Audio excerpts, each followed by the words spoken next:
everybody. Welcome to Oxford News This Week. I'm Terry Stiles with my co-host, Jim Hughes, and glad to have you back, Terry. It's always good to have you here. It's always nice to be back. It's always on this week. Coming up on this newscast, village officer being honored, and school board is considering general fund use, and the Oxford Townships gets 4 stars.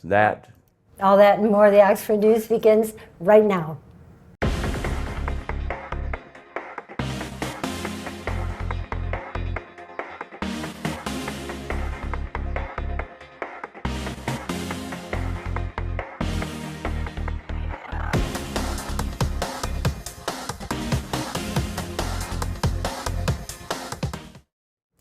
The Village of Oxford police officer is being recognized for taking a dangerous weapon off the streets. Officer Shane Burney received a life-saving award last week for actions he took during a traffic stop last month.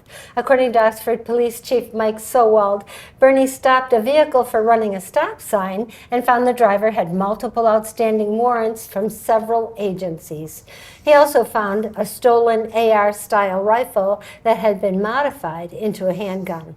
The weapon was loaded with a 28-round magazine and had a round in the chamber.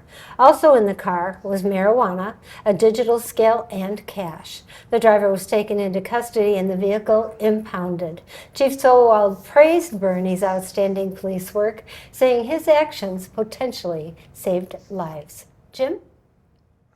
At the Village Council meeting last week, Municipal Relation Manager Brett Quit from Priority Waste acknowledged service disruptions on several Thursdays in January, calling the 3 weeks of delays completely unacceptable.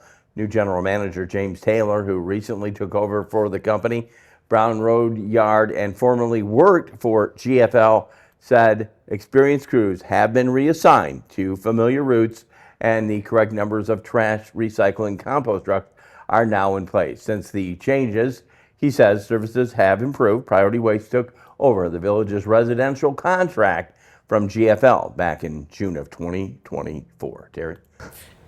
February 17th was the final day for township property owners to pay 2025 winter taxes without a penalty, and that's Oxford and Addison. Payments can be made in person at the Oxford Township Hall on Dunlap Road, paid online through BS&A, or paid at any Oxford branch. In a related story, residents with delinquent 2023 or prior taxes are looking at foreclosure. The deadline is March 31st, 2026. The Oakland County Treasurer's Office is urging property owners to contact them to arrange payment plans before the deadline. On a related note, the Oakland County Treasurer's Office is offering final stretch for foreclosure prevention efforts. The tax foreclosure deadline for 2023 and or prior year taxes is also March 21st, which means if those taxes aren't paid by then, or any interest the party hasn't entered into a repayment schedule with the Treasurer's Office, the property will be foreclosed. The Treasurer's Office is willing to help and strongly encourages them to contact the Treasurer's Office to set up a schedule for taxpayer assistance meeting by calling 248-858-0611 or visit the website at www.oakgov.com/treasurer. Jim? The township has a new board member. James N. LaPiccolo has been appointed to fill the vacant seat on the Oxford Township Board of Trustees following the resignation of Paul Shapira. LaPiccolo will serve until November 3rd of 2026. Then a certified election is certified, a certified public accountant and founder of Capocor Professional Advisors in Lake Orion. LaPiccolo brings experience in financial management, strategic planning, and in 2025 he was named one of Forbes' top 200 CPAs in America. The township officials also thanked fellow applicant James Doche for his willingness to serve. Terry? Changes are coming to the state Senate district lines ahead of the 2026 election. Oxford and Addison communities will move into Michigan's new 23rd Senate district. The change will determine representation in Lansing beginning in 2026. Oxford residents and Lake Orion business owner, Oxford resident and Lake Orion business owner Greg Hill has announced plans to run to represent the new district. Jim? Oxford Township is being recognized for its economic growth. The township has been named a 4-star community in the annual eCity study conducted by researchers at the University of Michigan's Dearborn iLab Center for Innovation. The study analyzed over 300 Michigan communities, focusing on a 5-year trends in the property values, tax rates, and capital investments. Officials say the designation reflects Oxford's strong manufacturing-based, vibrant downtown, and continued investment in infrastructure. Terry. Oxford Community Schools is moving forward after voters rejected both a sinking fund and a non-homestead millage proposal last November. During last week's board meeting, district officials shared survey results from 214 respondents. 43% voted no on both proposals, while 36% supported both. Key concerns include financial transparency, trust and tax burden.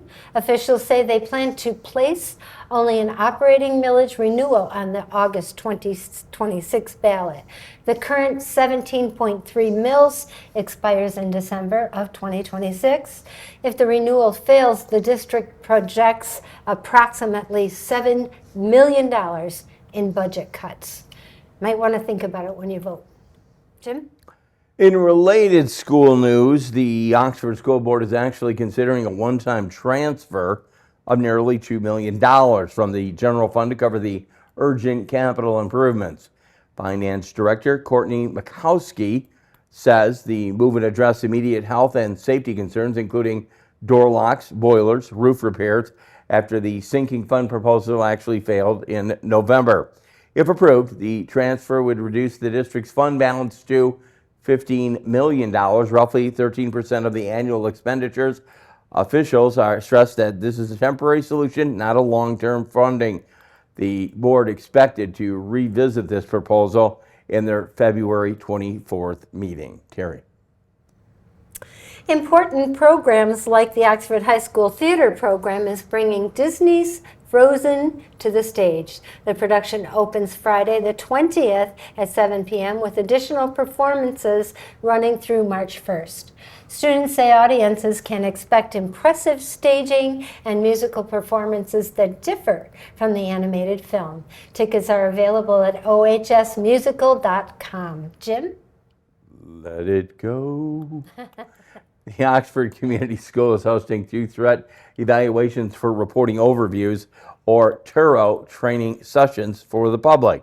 The first session will be held virtually February 26th with a second in-person training session. This will be on April 16th.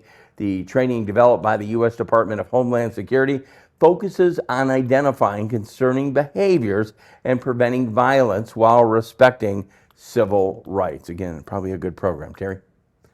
The Oxford Women's Club is now accepting applications for its 2026 scholarship program. The organization has awarded more than $200,000 to students since 2000. Applications are due March 19th. Meanwhile, the Clarkston Family Farm has opened applications for the 4th annual Wally's Service Project Scholarship. High school juniors and seniors in several local districts may apply, and that deadline is April 10th. Jim? Public art is on the way back to the village. Yes, this spring, watch for it. The Detroit Institute of Art's Inside Out program will install 10 framed reproductions from its permanent collection throughout the Oxford area from May through October. Works by artists include Frederick Edwin Church, Robert S. Duncanson, and Mary Cassette, which will be displayed in different locations, including the Village Hall, Washington Square, and Centennial Park. Installations will be weatherproof, and they're actually being funded by the museum. Terry. Let's hope our locals keep their hands off those paintings. And in our last story, our local veterans received support from members of Orion Oxford Lodge number 46. From the Free and Accepted Masons presented a $1,000 donation to the American League. Walter Frazier, Post 108, on Sunday. Lodge leaders say the donation will help meet the needs of local veterans and their families. In return, Post 108 presented the Masons with a certificate of appreciation. Jim, what's coming up?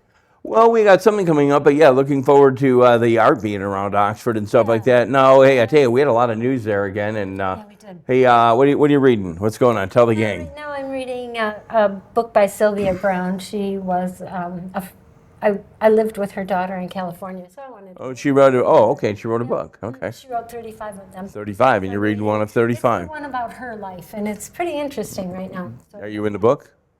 am I what? You in the book? Yeah. No.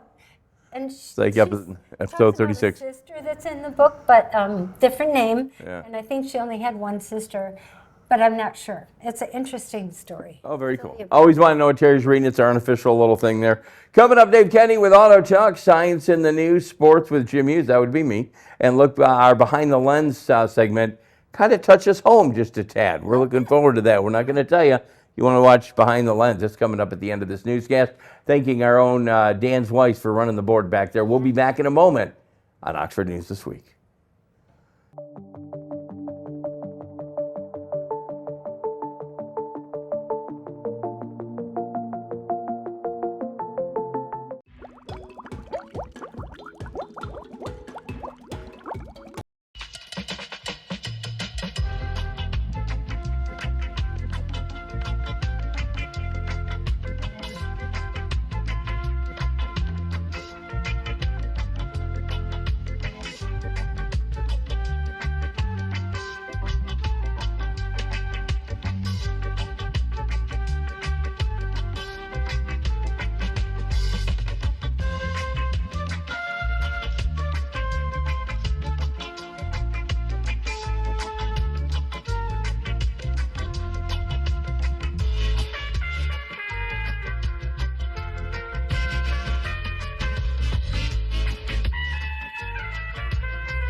Mom, I got it.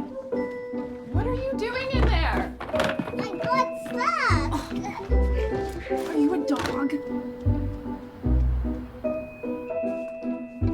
I wouldn't do that. Have you seen the pliers? Where'd you find those? It's not your birthday. Sorry. Bye, Grandpa. Bye, Grandpa. Take care of yourself. What are you doing? What are you looking for?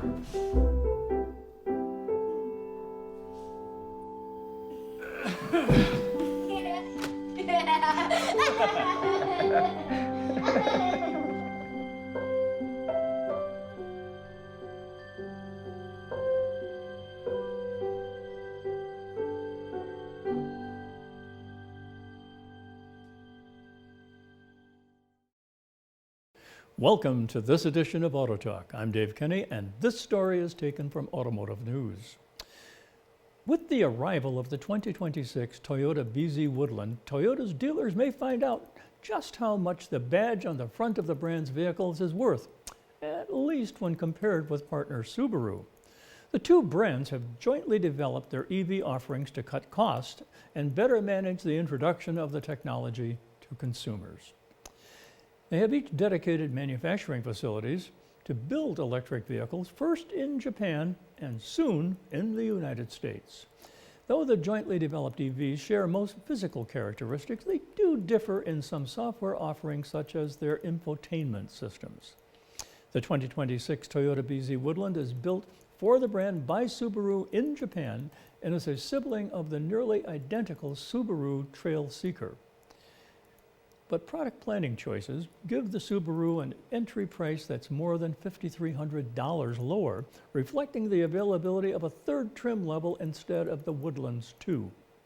Like the Subaru, the BZ Woodland comes standard with all-wheel drive, offers up to 3,500 pounds of towing capability, and comes equipped with a 74.7 kilowatt-hour battery pack capable of charging from 10 to 80% in about 30 minutes. Its two electric motors deliver up to a combined 375 horsepower with an EPA-rated range of 281 miles. Available all-terrain tires deliver slightly more ground clearance, but knock the estimated range down to about 260 miles. At a drive event along the California coast, the BZ Woodland delivered what might be expected from an EV crossover built to attract customers of the combustion-powered Subaru Outback with a smooth ride, ample power, and ease of operation. The BZ Woodland is available in two trim levels, a base model with a starting price of $46,750 and a premium grade that starts out at $48,850, including shipping. The upper trim adds a panoramic fixed glass roof, ventilated front seats, and a digital mirror, among other differences. Meanwhile, the Trail Seeker will come in three trims, start at a lower price and stay there. The Subaru's entry price is $41,455, with a mid-range limited trim with comparable features to the base BZ Woodland, priced at $45,455 or $1,295 less than the Toyota. The sibling vehicle's top trim levels will also carry a $795 price advantage for Subaru. 6 inches longer than the current Toyota BZ two-row crossover, the Toyota BZ Woodland gives the brand another wagon body style to offer customers. The BZ Woodland comes with standard roof rails to haul accessories such as bike or kayak racks. It comes equipped with a standard 14-inch touchscreen running the Toyota Audio multimedia system. Toyota Safety Sense 3.0, the automaker's suite of driver assistant and safety technologies, will also come standard. Well, that's it for this edition of Auto Talk. I'm Dave Kenny. Stay tuned to Oxford Community Television. Who can you turn to for news you can trust? Your local TV and radio broadcasters. You trust us to keep you safe during times of crisis and to deliver the weather, sports, and entertainment you rely on every day. We bring you the facts you need to make decisions that matter. And as misinformation floods social media, you can trust your local stations to deliver the truth. Text TV to 52886 and tell Congress you rely on your local stations for trusted news. Back with you on Oxford News this week. In sporting news, on the hardwood, the girls basketball team delivered a dominant 50-17 victory over North Branch. However, before falling to Regina High School on the road, score there 78-48, not doing so well there. In the coaching area, former Oxford player coach Steve Laidlaw returning to the sidelines. Yes, it's going to be different for him. Laidlaw joined the Holly football varsity staff under head coach, former player Billy Keenst. Currently serving as the JV basketball coach at Avondale High School. Laidlaw brings 40-plus years of coaching experience to the program. Again, congratulating him on his endeavor on the football field. And yes, we have something definitely you might want to catch here. The JV game the other night against Rochester, the Highlanders were in town. Oxford needed the very last second to do what they did. We captured it on camera. Oxford came away with a victory on a last-second shot with only 5 seconds. And take a look at this before we go to break.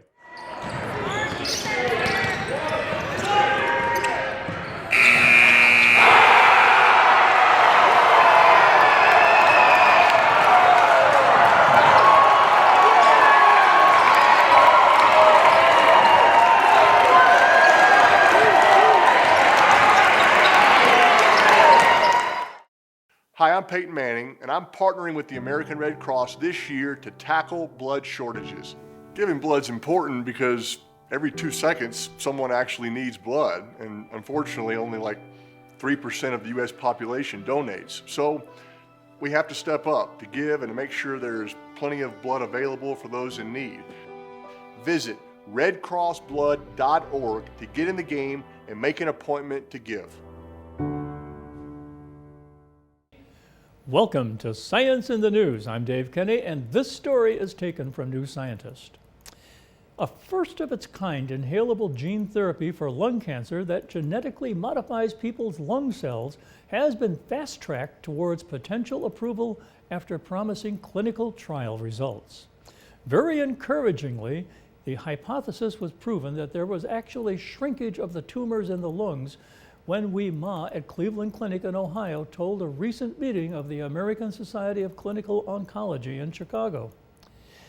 The treatment is novel because it uses a virus to carry immune-boosting genes into lung cells, which makes them better at fighting tumors on their own. Gene therapy usually involves replacing faulty copies of crucial genes. Another unusual aspect is that it's breathed rather than swallowed or injected. It's such a different way of giving anti-cancer treatment, says Ma.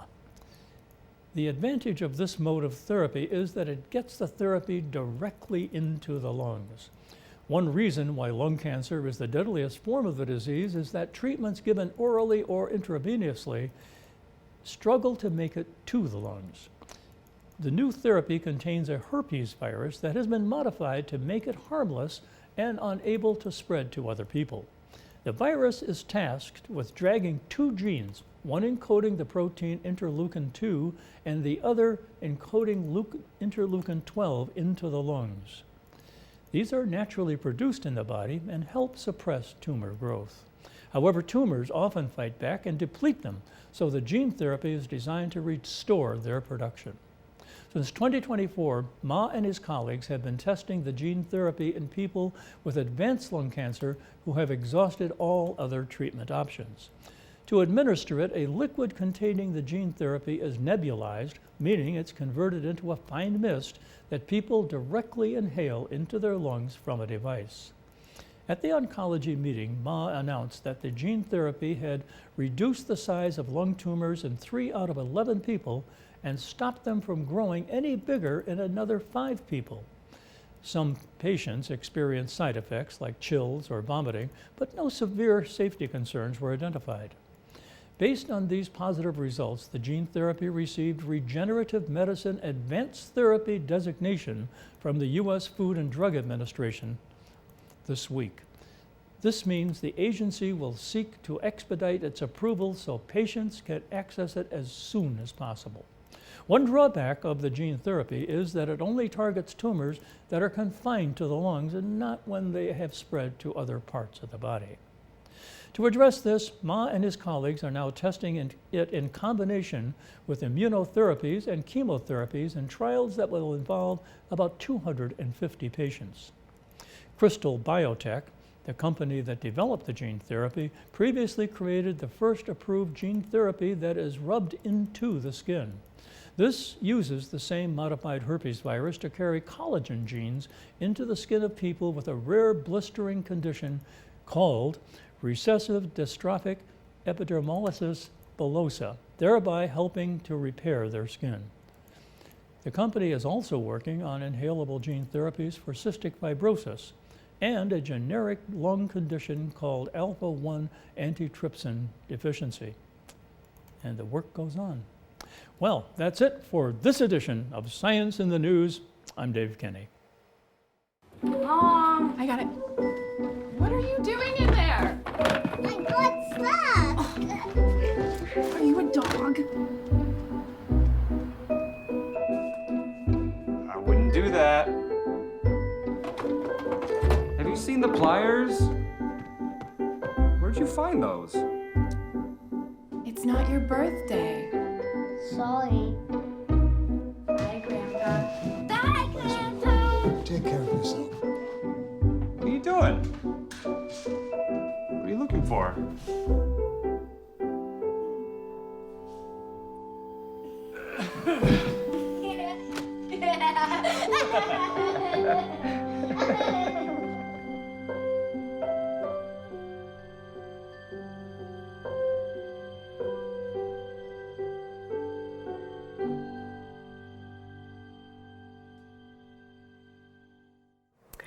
So So in our last story, you all must recognize her. She was one of OCTV's own, Alexis Ware, who posted this week that she had the pleasure of meeting Reverend Jesse Jackson in 2023 during her time at WWJ News Radio 950. We know somebody else there, calling it a truly memorable experience as he was being honored with the Spirit of Detroit Award by Coleman A. Young II. She had the opportunity to interview him for the story, and despite her nerves, she said she mustered up the courage to request a one-on-one interview, which he kindly accepted. Reverend Jackson not only answered her questions, but also engaged in a friendly conversation with her too. It was a reminder that public figures have their own personal stories and challenges, and she said she was grateful for the insight he shared. His kindness and leadership left a lasting impression on our own Alexis Ware, and she wanted to express her gratitude to his generosity and impactful leadership.